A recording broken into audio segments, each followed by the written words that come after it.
Hey everybody, welcome back to the channel. Today we've got a lot of news about not only the Rangers but all of Major League Baseball here today.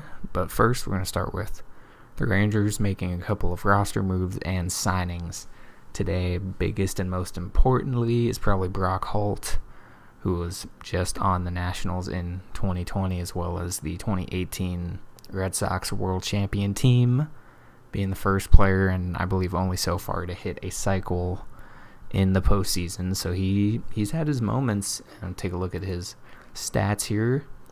Career 268 hitter, had a little bit of an off 2020, but all in all he's solid utility player, and he still has a pretty decent bat. I mean, take a look at his past couple years. All-Star in 2015, but not much necessarily power or RBI, but he does know how to put the ball in play here. Projected to hit 256 this season, assuming he does make the roster. And 7 home runs and 40 RBI would be one of the higher seasons of his career. So that would be very nice to get out of him.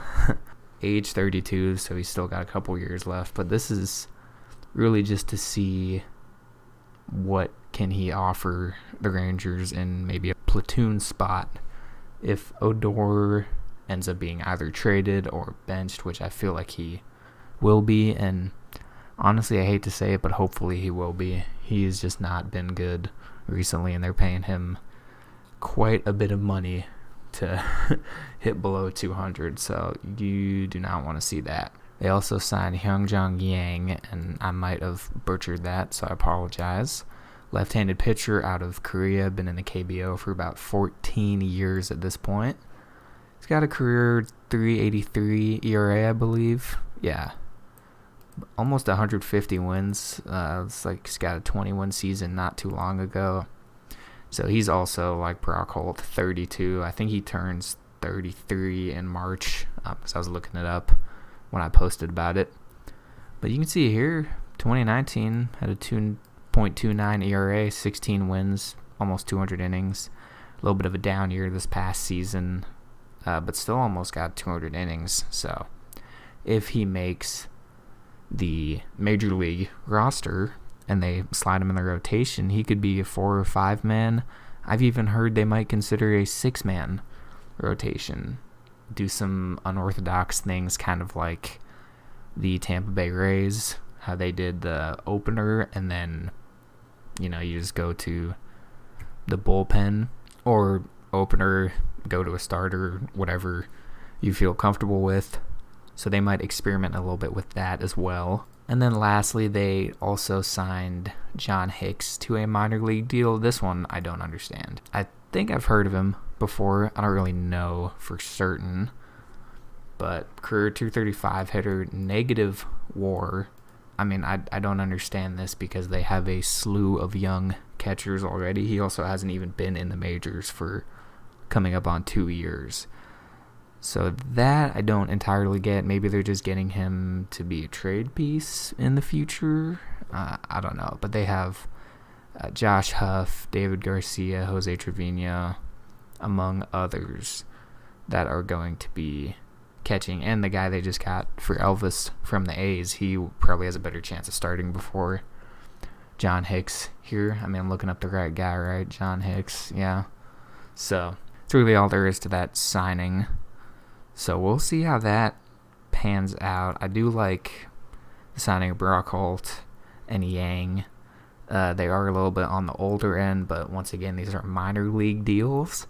So if nothing pans out, no harm, no foul on that. So Texas also added Hans Kraus and Luis Ortiz to the Major League camp. And they also got Garcia back because they had to DFA him in order to make room for Chris Davis, I believe.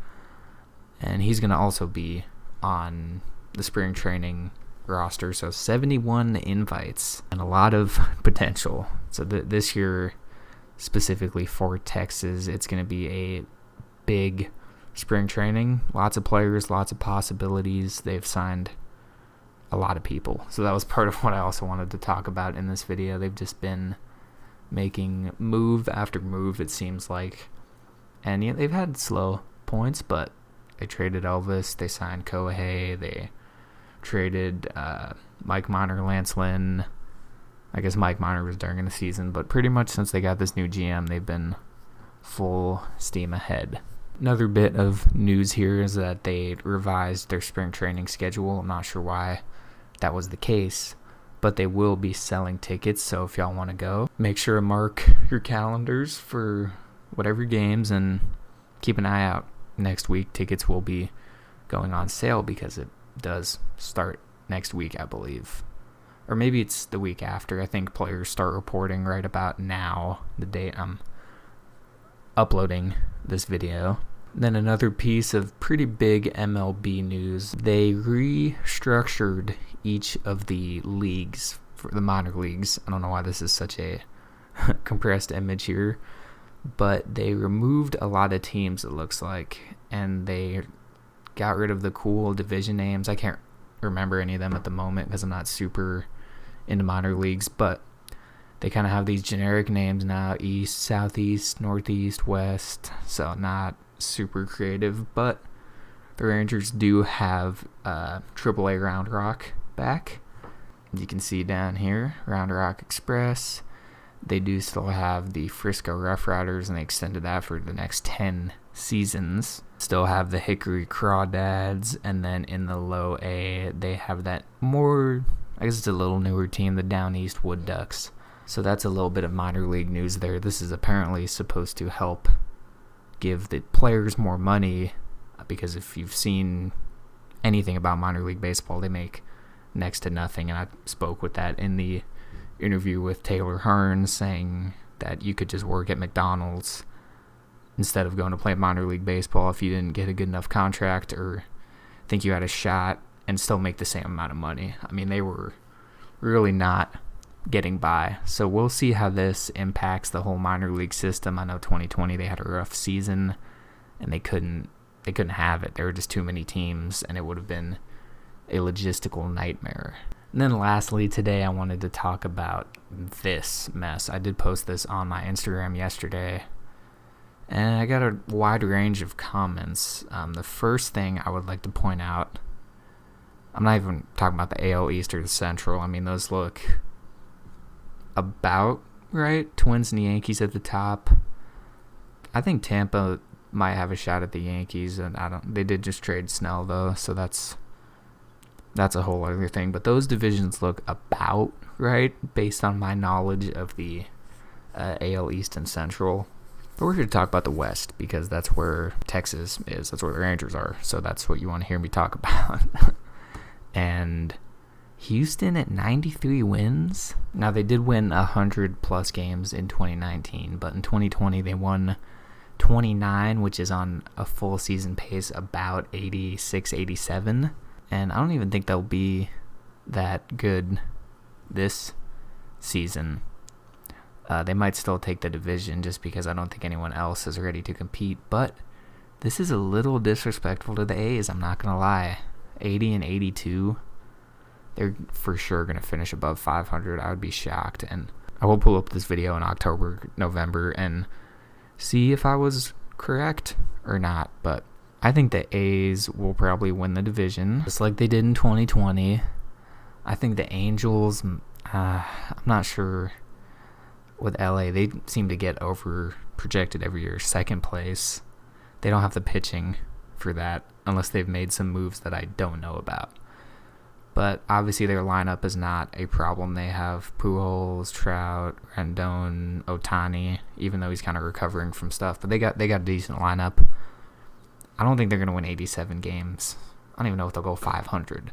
And then as far as Seattle goes, they're kind of sleeping on Seattle too. I don't think they're going to do anything insane, but they might get a little closer to what they gave the A's. I think 80 and 82, maybe somewhere around the upper 70s.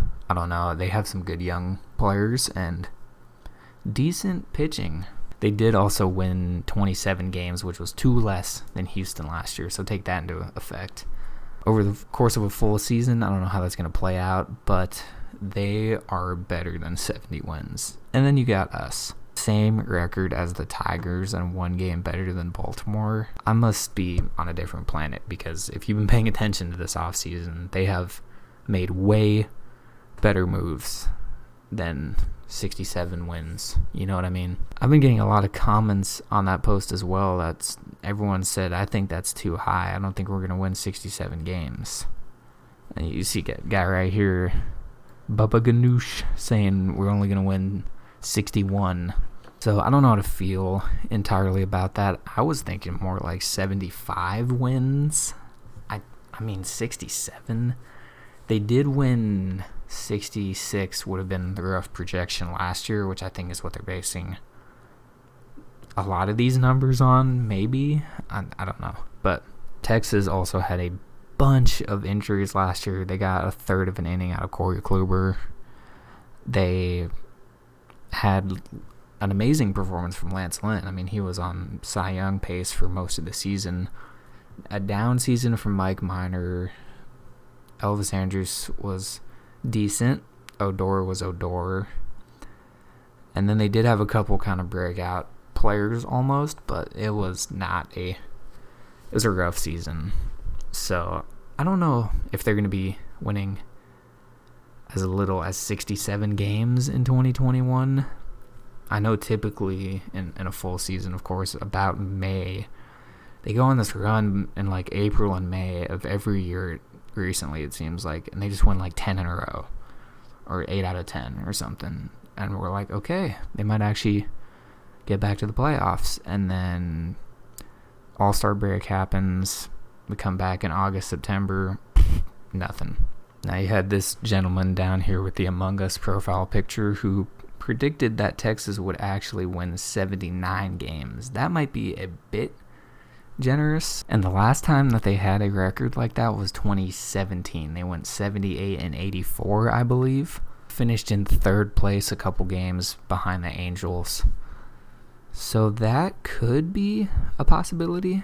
It's tough to say, man. Usually the AL West has had one team that just blows everyone out of the water, and then the bottom 4 are all relatively close. So we'll see. It's tough to say. You got 162 games. Anything can happen. So I spent a lot more time on that than I wanted to. But I want to start doing these news roundup kind of things. If there's a lot of news in one day, of course. And hopefully you guys enjoy this. I know I'm probably more known for making these compilations. So you're like, what is this guy all of a sudden popping up, making news videos, interviewing people? But it's a little bit of holdover content until I can get a good compilation. I am working on that Elvis one. I've been pretty busy lately, but I do hope to get it out in the next week. So to recap today, Rangers signed Brock Holt, Hyeon-jong, and John Hicks to minor league deals. They also added Hans Kraus and Luis Ortiz to the major league camp, as well as Ardolis Garcia. They got him off of waivers after the whole DFA thing, so he's non-roster invite. If you want to go to spring training, they are going to sell tickets for it very soon, so keep an eye out for that. They changed the structure of the minor leagues to supposedly benefit players. I think it's more of just the owner's bottom line, but that could be a whole separate video. And then Baseball Prospectus thinks the Rangers are going to absolutely suck this year, and based on this, probably a top 3 pick. What was the NL? Okay, so they would get like a top 5 or 6 pick.